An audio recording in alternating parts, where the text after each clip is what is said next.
Hello student. So today we have a second lecture and we start with the new topic, that is the electrolytic cell.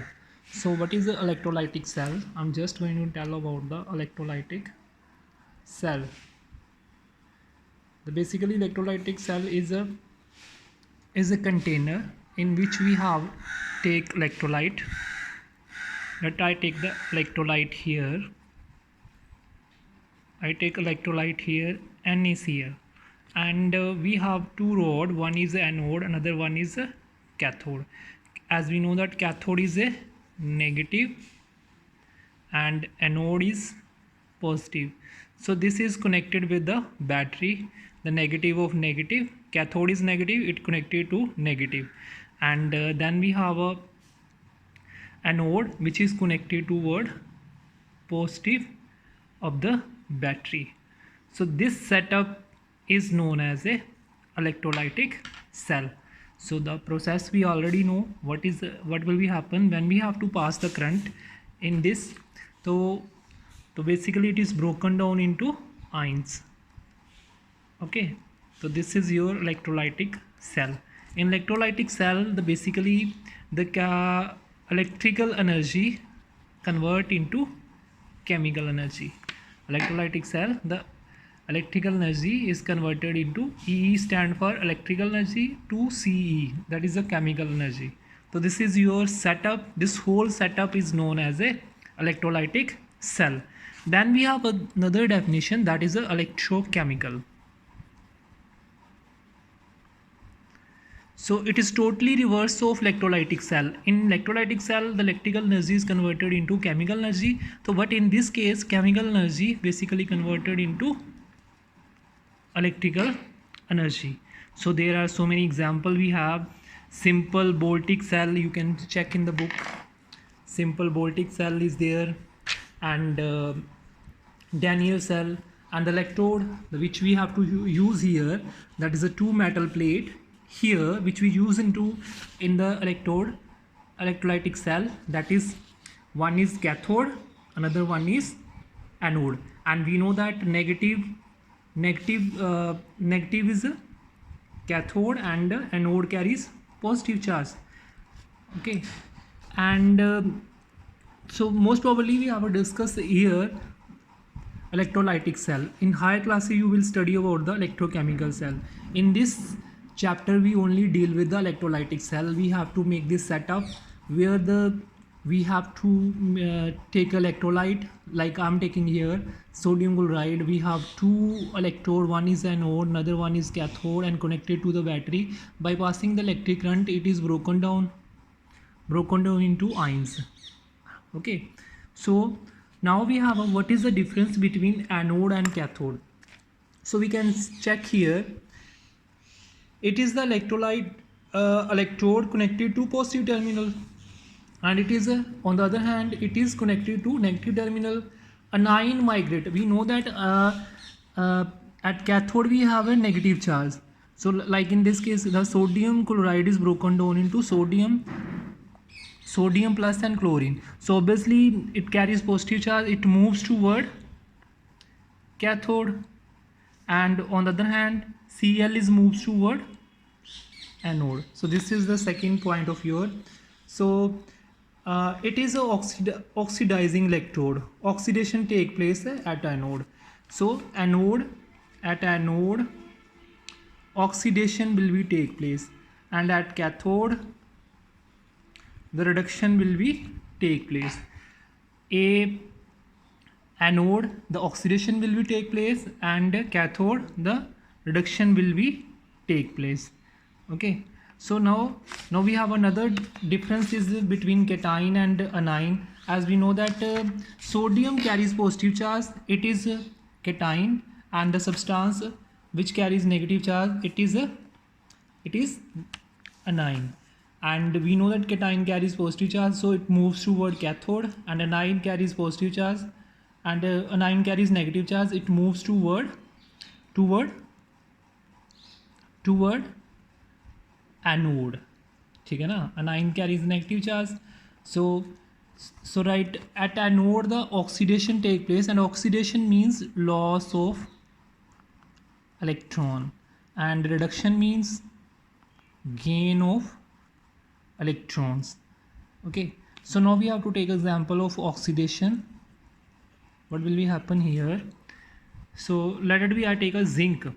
It will lose two electron and it gives us zinc 2 positive. ठीक है ना? The loss of electron will be take place. So you can check here, the minus is there, so loss of electron will be take place here. Similarly, we have a sodium, the loss of electron will be take place. So another definition of so this is a electronic concept. Electronic concept means it is based upon electrons.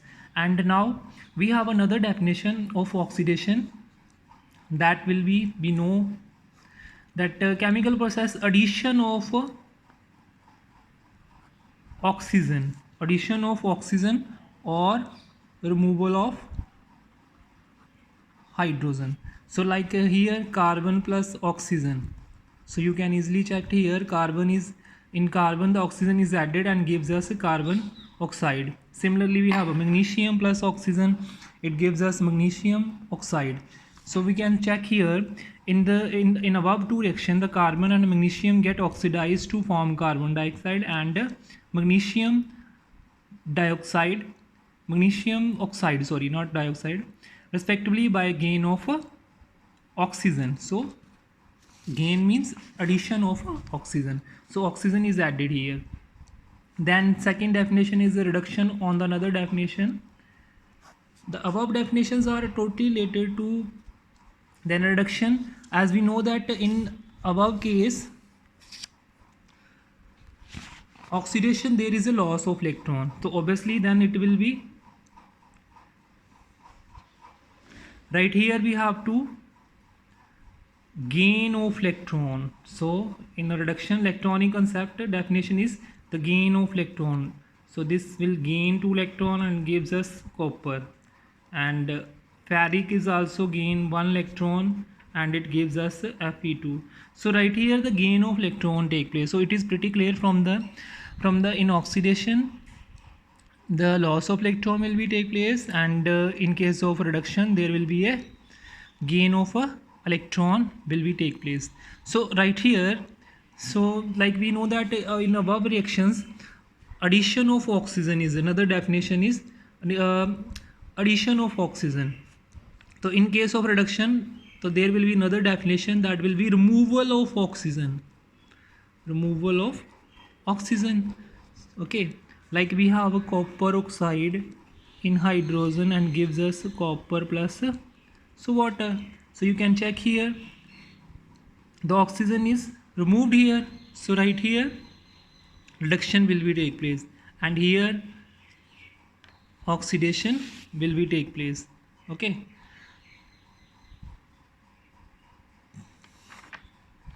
then we also know that in case of oxidation there is a addition of hydrogen, so you can take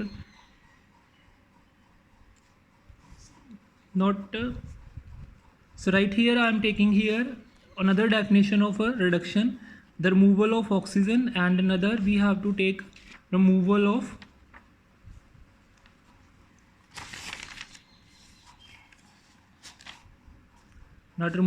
addition of hydrogen. So like here I am taking chlorine plus hydrogen sulfide, it gives us sulfur.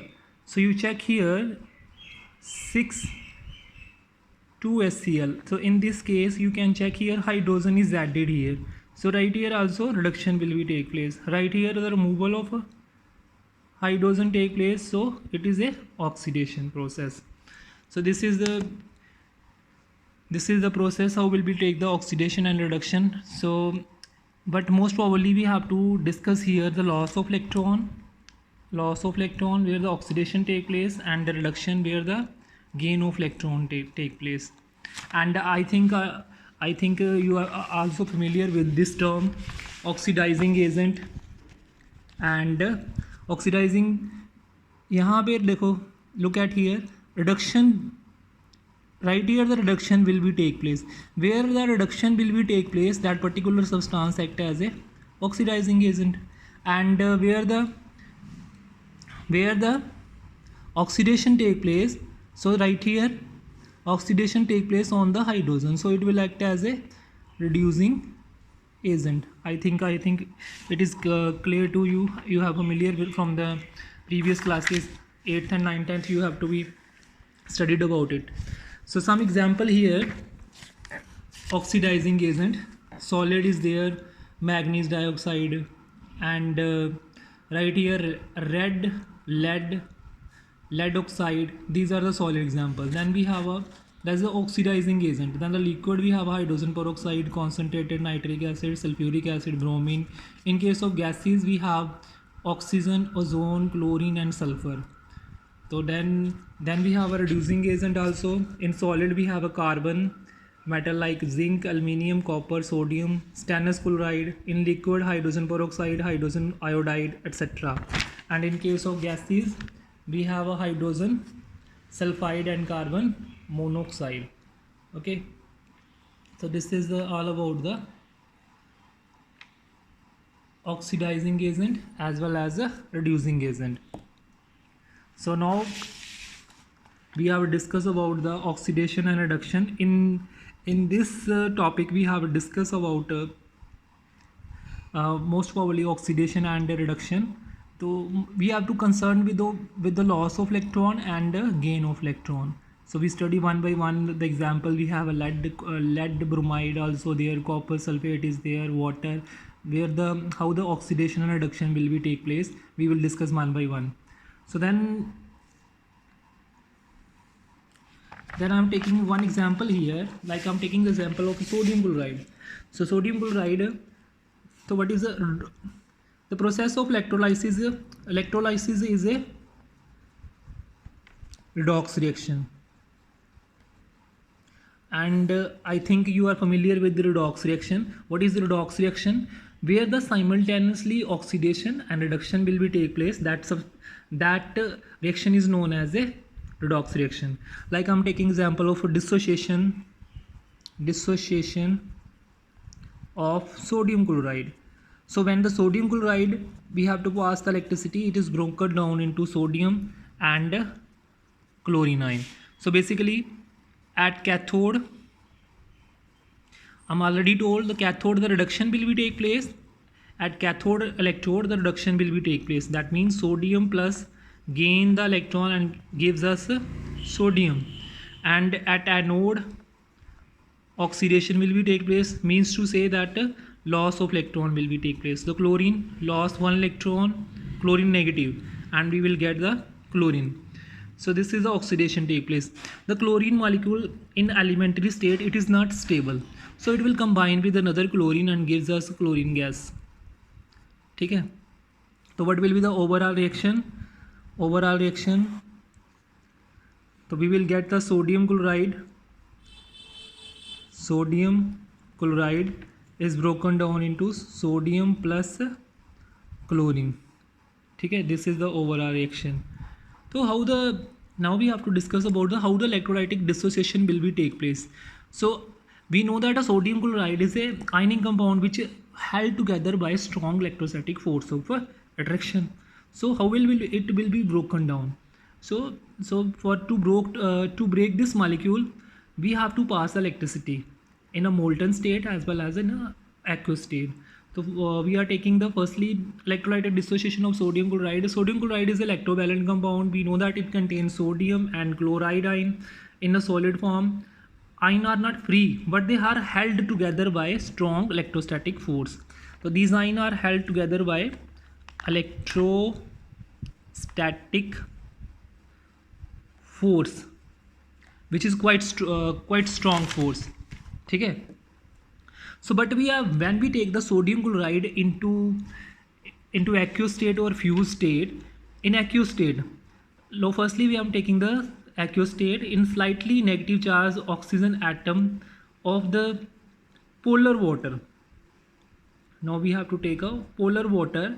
The molecule exert the pull on the positively charge of sodium ions. Slightly negative charge oxygen atom of polar water. What do you mean by polar? I think everybody knows the polar is oxygen here, and which carries partial negative, oxygen partial positive, so it is a polar. So when the sodium chloride is dissolved in the water, so what will be happen? The oxygen, that is a slightly negative charge, atom of the polar molecule exert the pull to positive charge, so it carries negative charge here, as we know that. So right here the positive charge, it will attract the sodium to itself. Similar the pull of exerted on the hydrogen also. So when it carries the partial positive charge also attract the chlorine ion. Thus the ion become free in move solution. So that will be happen in the solution. So this is right here solution. We know that a solution, when we have to talking about the solution, so we have to dissolve the water. So on the other hand, that is the aqueous state. This is the aqueous state.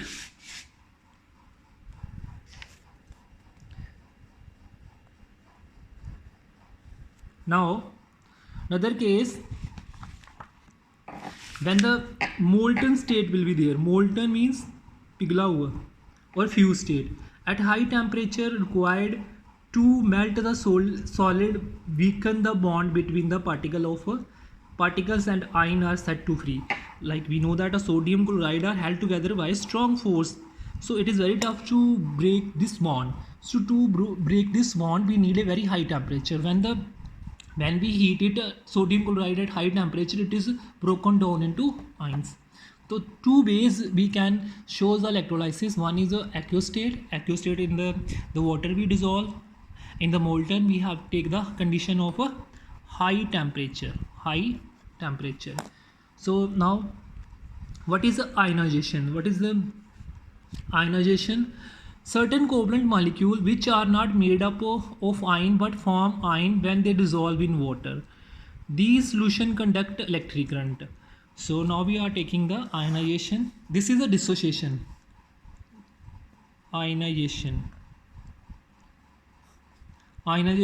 for the covalent molecule which do not have made up of ion but form ion when they dissolve in water. So the covalent molecule are not supposed to made up of ion. So when we dissolve it into water, the solution conduct electricity. The process by which the polar covalent compound converted into ion in water solution is called ionization. The process in which polar covalent compound converted into ions in water solution, that is known as a ionization. Okay, like we are taking the example of HCl. HCl in a gaseous state or pure liquid state, HCl is unionized. मतलब means to say that it doesn't form ion and does not conduct electricity. But when it dissolve in the water molecule, so what will be happen? Such a hydrogen atom slightly positive, and however in a polar covalent in nature. Why? Because it carries, when it dissolve in water, it carries partial positive and partial negative. Okay, it is broken down into partial positive and partial water. So we have to dissolve this HCl. It is firstly in the initial state it do not contain ion, but when we dissolve it into water, then it is broken down into ions. So obviously the negative charge is there, so it will be attract the positive, है ना? So this is attracted the positive, so and we will get the hydronium ion and chloride ion. So this is how the positive hydronium ion and chloride ion will be formed. Then what is the difference between ionization? The positive negative charge ion form from the molecule which are not initially in the ionic state. ठीक है ना? Ionic state means ion, and the separation of ions which are already present in the ionic compound, like sodium chloride is there, already ion are present. Like HCl, the ion is not present. So but when dissolved in water, so it is broken down into ions. The polar covalent compound, I think HCl की example मैंने अभी ली है. then carbonic acid is there, ammonium hydroxide is there. Electrovalent compound shows dissociation, like sodium chloride, one example I'm already discussed with you, and right here the KCl is there, and lead bromide is there. Okay, so this is the your second lecture.